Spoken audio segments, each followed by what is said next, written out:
Hello friends, कैसे हैं आप सब। दोस्तों, जैसे मार्केट का तो हाल आप देख ही रहे, लगातार फॉल पे है। बहुत सारे इश्यूज हैं, ठीक है। रशिया यूक्रेन का जो वॉर का जो क्राइसिस है, इसने जो गिरती हुई मार्केट पे जो ऑलरेडी प्रेशर्स था, ठीक है। ऐसा नहीं है कि मार्केट अभी ही गिर रहा है, मार्केट पे ऑलरेडी प्रेशर काफी टाइम से बन चुका था। एफआईआईज की हैवी सेलिंग के वजह से, इन्फ्लेशन प्राइसेस की वजह से, ऐसे और यूएस के अंदर इंटरेस्ट रेट बढ़ाने की वजह से और बहुत सारे ग्लोबल फाइनेंशियल इश्यूज की वजह से पहले से एक प्रेशर था। उसमें रशिया और यूक्रेन के वॉर ने ऐड कर दिया इस प्रेशर पे, जिसको ये फ्यूल अप होकर और तेजी से अब मार्केट गिरने लगा है दोस्तों। अब दोस्तों देखिए, जो समझदार इन्वेस्टर होता है, ठीक है, जो समझदार इन्वेस्टर है वो ऐसे मार्केट के क्रैश से या मार्केट के फॉलिंग से डरता नहीं है। उसके लिए एक सेलिंग अपॉर्चुनिटी होती है, क्योंकि ऐसे में देखो बहुत सारे स्टॉक्स जो होते हैं, लार्ज कैप स्टॉक्स होते हैं, बड़े ब्लू चिप स्टॉक्स होते हैं, उन लोगों में ऐसे करेक्शन, बहुत बड़ी बड़ी करेक्शन जल्दी नहीं मिलती, अपॉर्चुनिटी जल्दी नहीं मिलती। लेकिन जब ऐसा क्रैश या ऐसा फॉल जब होता है, तो ऐसे बहुत सारे लार्ज कैप स्टॉक्स होते हैं जिनके अंदर ये करेक्शन आपको मिलता है और आपको एंट्री लेने की अपॉर्चुनिटी आपको फिर से एक बार मिल जाती है, अच्छे प्राइस पे, अच्छे डिस्काउंट पे। तो आज दोस्तों ऐसे ही मैं आपको 6 स्टॉक्स बताऊंगा, 6 स्टॉक्स जो कि अपने बिजनेस में मार्केट लीडर हैं, बहुत ही जबरदस्त बिजनेस कर रहे हैं काफी सालों से और काफी सेफ है दोस्तों। तो वो सब बताने से पहले एक डिस्क्लेमर है दोस्तों, ये मेरा एक पर्सनल व्यू है, मेरा एक एनालिसिस के हिसाब से मैंने ये सब स्टॉक निकाला है। इसका मतलब ये नहीं है कि आप जाके कूद के इन 6 के 6 स्टॉक्स को खरीद लो। आप अपना एनालिसिस करो, आपको अगर लगता है कि हाँ ये आपके जोन में फिट हो रहा है ये एनालिसिस, तो आप इसमें एंट्री ले सकते हैं छोटे छोटे अमाउंट डाल के एसआईपी के तौर में। तो दोस्तों सबसे पहला जो स्टॉक है, ठीक है, one of the largest bank of India, मैं जरा स्क्रीन छोटा कर देता हूं, ओके, एचडीएफसी बैंक। सभी लोगों को पता है दोस्तों कि ये one of the largest bank of India है, ग्लोबली भी काफी रिकॉग्नाइज्ड है। अभी अगर एचडीएफसी बैंक में अगर देखेंगे तो अराउंड एचडीएफसी बैंक ने, यहां अगर आते हैं हम स्क्रीनर के ऊपर, ओके, एचडीएफसी बैंक ने अपना जो हाई बनाया था वो 1725 का बनाया था दोस्तों, ठीक है, 1725 का बनाया था। और जो अभी करंट लो है एचडीएफसी बैंक का वो 1366 है। अगर आप इसका 52 वीक इसका लो देखोगे तो अराउंड अपने ये 52 वीक लो पे आ गया है, जो कि बहुत सारी स्ट्रेटेजीज जो होती है, जो बड़े बड़े इन्वेस्टर्स होते हैं वो हमेशा 52 वीक लो के आसपास खरीदते हैं और जिन्हें बेचना होता है बेच देते हैं, वो एज ए ट्रेडर स्ट्रेटेजी। लेकिन 52 वीक, तो ये 52 वीक लो में आपको यहाँ पे अवेलेबल आपको मिल रहा है यहाँ पे एचडीएफसी बैंक। अगर हम यहाँ से देखें तो एचडीएफसी बैंक में 20% का यहाँ से अच्छा डिस्काउंट रेट और करेक्शन हो चुका है दोस्तों।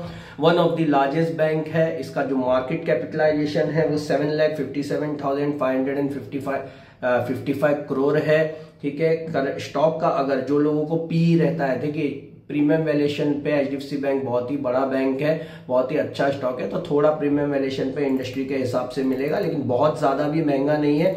16.4 का पीई है, स्टॉक का पीई जो है 21 का है, इंडस्ट्री पीई से बहुत ज्यादा महंगा नहीं है दोस्तों, ठीक है। तो पहला स्टॉक एचडीएफसी बैंक मैंने आपको बता दिया। अब बात आती है एचडीएफसी बैंक में फॉल की, तो छोटा छोटा डिटेल डिस्कस करेंगे, बहुत ज्यादा डिस्कस में नहीं जाएंगे दोस्तों। देखिए बहुत टाइम से बैंक्स के सेक्टर में, ठीक है, बहुत सारे प्रॉब्लम्स आते हैं, बहुत सारे पूरे बैंक पे। एफआईआईज ने बहुत ही हैवी सेलिंग की है। अगर मैं आपको यहाँ पे एफआईआई और डीआईआई का डेटा दिखाऊं, एफआईआई एंड डीआईआई डेटा आप देखिए यहाँ पे, तो आपको समझ में आएगा कि ये क्यों हो रहा है। यहाँ पे इधर आते हैं हम, यहाँ देखिए 2 सेशन में ही देखिए, 3 सेशन में देखिए, 4 मार्च तक के सेशन में देखिए, एफआईआई जो है अपनी सेलिंग की वजह से डीआई पे पूरा का पूरा हैवी हो गया। डीआई कितना बैलेंस करेगा? डीआई का काम क्या होता है दोस्तों, आप देखिए, जब भी एफआईआई को हैवी सेलिंग करता है तो डीआई परचेस करके उसे बैलेंस करता है। यहाँ पे देखिए 7,631 करोड़ की सेलिंग, 6,644 करोड़ की सेलिंग, पूरा ये पिछले 3 सेशन की मैं सिर्फ आप लोगों को यहाँ पे बातें बता रहा हूँ यहाँ पे कि कितना जबरदस्त सेलिंग हो रहा है यहाँ पे। तो इस प्रेशर की वजह से भी, और जो इन्फ्लेशन रेट्स है, ग्लोबल इंटरेस्ट रेट बढ़ाए जा रहे हैं, बहुत सारी डिटेल है, उसकी डिटेल में हम नहीं जाएंगे। तो यहाँ पे एचडीएफसी बैंक में भी यहाँ पे आपको करेक्शन दिख रहा है और ऑलरेडी निफ्टी का भी हिस्सा है। निफ्टी में जब करेक्शन आएगा तो निफ्टी के हिस्से के स्टॉक्स में भी करेक्शन आता है। तो पहला स्टॉक मैंने आपको बता दिया। अब दोस्तों चलते हैं दूसरे स्टॉक्स की ओर हमारे, जो कि वन ऑफ माय फेवरेट, ठीक है, एशियन पेंट्स। अब जैसे कि दोस्तों आप लोग जानते हैं एशियन पेंट्स के ऊपर, पेंट्स का जो बिजनेस है ये क्रूड ऑयल के ऊपर बहुत ज़्यादा डिपेंडेंट होता है और दूसरे भी मटेरियल्स हैं यहाँ पे। क्रूड ऑयल की जो प्राइस है काफ़ी टाइम से लगातार अपने हायर हाई और हायर पे हिट करते जा रही है दोस्तों। और जो ये रशिया और यूक्रेन का जो क्राइस है इसने और भी ज़्यादा इसके अंदर प्रॉब्लम क्रिएट कर दिया है। आप लोगों को ये डेटा मैं दिखाता हूँ, वर्ल्ड के जो highest crude oil producers oil के, उसके अंदर नंबर 3 पे रशिया आता है। तो दोस्तों जो कंट्री ऑयल्स प्रोड्यूस नहीं करती है और उनको जो इंडिया जैसी कंट्री को जब ज़रूरत पड़ती है तो ये यही सब कंट्रीज से हम लोग अपना जो माल है जो खरीदते हैं क्रूड ऑयल। अब हो ये रहा है, क्रूड ऑयल का जो पर बैरल का जो प्राइस है वो लगातार बढ़ता ही जा रहा है। और जब रशिया के अंदर भी है, रशिया और इंडिया का आप रिलेशन जानते हैं काफ़ी अच्छा है, ठीक है। अब रशिया के अंदर जब ये यूक्रेन और इसका, तो जो ग्लोबल जो एक्सपोर्ट जोन है, ग्लोबल जो ट्रांसपोर्ट रूट है, उसके अंदर भी काफ़ी इशू आ रहा है। तो सिर्फ इन्फ्लेशन का प्रॉब्लम नहीं है प्राइस का, अब जो सप्लाई चेन का प्रॉब्लम है उसमें भी बहुत प्रॉब्लम्स आ रही है, जिसके वजह से जितने भी क्रूड ऑयल डिपेंडेंट बिजनेस या स्टॉक्स होंगे उसके अंदर करेक्शन आपको देखने को मिलेगा। जिसमें पहला स्टॉक है दोस्तों, ओके, एशियन पेंट्स। ओके, अब एशियन पेंट्स के अंदर मेरा वन ऑफ द फेवरेट है। 25% CAGR के हिसाब से ये मल्टीप्लाई हुआ है पिछले डिकेड में और बहुत ही समय से। अगर हम यहाँ पे देखें तो इसका कितना 24% के डिस्काउंट पे ये मिल रहा है। 3601 का इसने हाई बनाया था अराउंड और 3738 के आसपास या 35 के आसपास हमें ये मिल रहा है दोस्तों। तो इस शेयर के अंदर एंट्री ली जा सकती है और इसे डिस्काउंट रेट में इसे यहाँ पे खरीदा जा सकता है। अब एशियन पेंट्स के बारे में अगर हम यहाँ पे स्क्रीनर के ऊपर थोड़ा जाएं, इस जगह पे लार्ज कैप स्टॉक है, 2,62,643 करोड़ का शेयर है। स्टॉक पी जो है इंडस्ट्री पी से थोड़ा सा हाई है। मैंने जैसे कहा ये सब ब्लू चिप स्टॉक्स के बारे में मैं आपको बता रहा हूँ, तो थोड़ा तो आपको पी मल्टीपल इनका ज्यादा मिलेगा, लेकिन ये अच्छे करेक्शन पे मिल रहा है आपको। आप एशियन पेंट्स को भी ले सकते हैं, one of the market leader in paint industry है दोस्तों, और इसका मार्केट शेयर भी काफी दूसरों से सबसे ज्यादा है दोस्तों। तो HDFC बैंक भी एक अपने बैंक में मोनोपोली हो गया, एशियन पेंट भी अपने बैंक में एक मोनोपोली नहीं, आप मार्केट लीडर बोल सकते हैं दोनों को, ठीक है। अब दोस्तों आते हैं सेकंड मार्केट लीडर, जो कि वो जो मेरा वन ऑफ सेकंड फेवरेट है पेंट इंडस्ट्री में, ठीक है। यहाँ पे आएंगे बर्जर पेंट। ओके, अब सेम कहानी है इसकी भी दोस्तों। एशियन पे ये भी क्रूड ऑयल और क्रूड ऑयल डिपेंडेंट बिजनेस है, इस पे भी इन्फ्लेशन का हिट आया तो उस पर भी अराउंड सेम करेक्शन है, 25% का करेक्शन है। इसका भी मार्केट शेयर अच्छा है और काफी बढ़िया शेयर है, जो एशियन पेंट्स के रहते हुए भी खुद को सरवाइव कर पाया। तीसरे शेयर भी है नैरोलैक, लेकिन वो मेरे लिस्ट में नहीं है। मेरे एनालिसिस के हिसाब से ये बेहतरीन 2 पेंट इंडस्ट्री के शेयर है जो एशियन पेंट के साथ अभी भी टक्कर कर रहा है काफी समय से और सरवाइव कर गया है। यहाँ पे अच्छे ग्रोथ के साथ से, सर्वाइवर नहीं है ये, अच्छे ग्रोथ के साथ सर्वाइव कर रहा है और इसका स्टॉक प्राइस भी और इसका जो बिजनेस है वो भी बढ़ रहा है, तो इसके अंदर भी एंट्री लिया जा सकता है। तो अभी तक मैंने आपको पहला स्टॉक जो बता दिया वो HDFC बैंक बता दिया, सेकंड बता दिया आपको एशियन पेंट्स बता दिया, थर्ड आपको बता दिया मैंने बर्जर पेंट्स बता दिया। तो पेंट इंडस्ट्री और बैंक इंडस्ट्री कवर हो गया। मेरा वीडियो बनाने का दोस्तों मकसद ये है कि कोई भी 6 शेयर ना बता दूं, थोड़ा सा डाइवर्सिफिकेशन भी हो। अगर कोई सोचे कि मैं खुद ही अगर ये 6 शेयर लूँ तो एक साथ एक ही इंडस्ट्री में ना घुस जाओ, थोड़ा डाइवर्सिफिकेशन भी होना चाहिए। अब दोस्तों आते हैं चौथे शेयर पे, again one of my favourite, okay, market leader. इसके जो प्रोडक्ट है फेविकॉल, जबरदस्त मार्केट लीडर है, no one can compete till now. आगे हो सकता है कि कोई आए, ठीक है। 18% आपको करेक्शन पे मिल रहा है यहाँ पे। ये भी जो पीडीलाइट इंडस्ट्री है ये भी बाहर ये भी डिपेंडेंट है काफी चीजों पे। अब अगर यहाँ पे पीडीलाइट इंडस्ट्री का शेयर हम सर्च करें, ओके, ये भी क्रूड ऑयल डिपेंडेंट बिजनेस है, इसमें भी क्रूड ऑयल कहीं ना कहीं यूज होता है, केमिकल्स यूज होता है, इस पे भी सप्लाई चेन का और इन्फ्लेशन का काफी असर आया है। 1,14,894 करोड़ का ये मार्केट कैप है, लार्ज कैप स्टॉक है। करंट प्राइस 2261 है, हाई बनाया था 2765 का इसने। स्टॉक पी 91 का, इंडस्ट्री पी 28 का। तो ये पी मल्टीपल डिमांड करता है ये स्टॉक। सिर्फ पी देख के आप वैल्यूएशन डिसाइड नहीं कर सकते। कंपनी का बिजनेस, कंपनी का फंडामेंटल और कंपनी का फ्यूचर ग्रोथ प्रोस्पेक्ट आपको वैल्यूएशन दिखाता है। आप अगर पी पकड़ के बैठेंगे कभी भी अच्छा स्टॉक नहीं ले पाएंगे, शायद 1-2 चांस आ जाए 20-25 साल में। ओके, अब यहाँ पे अगर हम आए पीडीलाइट इंडस्ट्री के चार्ट पे, तो पीडीलाइट इंडस्ट्री 18% करेक्शन पे है, 2260 के आसपास मिल रहा है। आप चाहें तो पीडीलाइट इंडस्ट्री को ले सकते हैं, जबरदस्त स्टॉक है, बेहतरीन।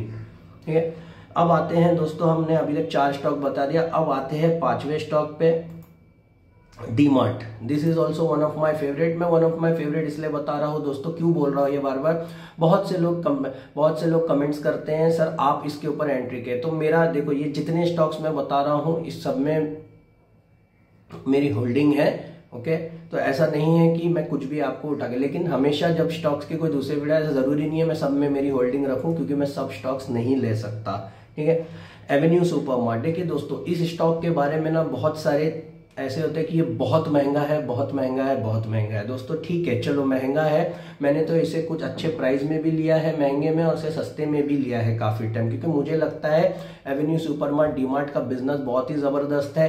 पूरी दुनिया ठप हो जाए या कुछ भी हो जाए, एफएमसीजी के बिजनेस के ऊपर ज्यादा इफेक्ट नहीं पड़ता है, ये लोग सर्वाइव कर लेते हैं। आप घर में बैठे हो, लॉकडाउन हो गया, इनका बिजनेस बढ़ गया दोस्तों, इनका थोड़ा दिन वक्त जब क्लोज रहा तो इशू होता है, लेकिन इनके बिजनेस पे ज्यादा हिट नहीं करता। खाना पीना आपको लगना ही है, ग्रोसरीज आपको लगना ही है। आप एक बार कपड़े से, चलो कपड़ा एक पहन के रह जाएंगे, खाना चाहिए आपको, तेल चाहिए आपको, साबुन चाहिए आपको। ठीक है, तो इसलिए जो एफएमसीजी बिजनेस होता है ये लॉन्ग लाइफ चलता है अगर अच्छे से इसे मैनेज कर लिया जाए। तो DMart is one of those business.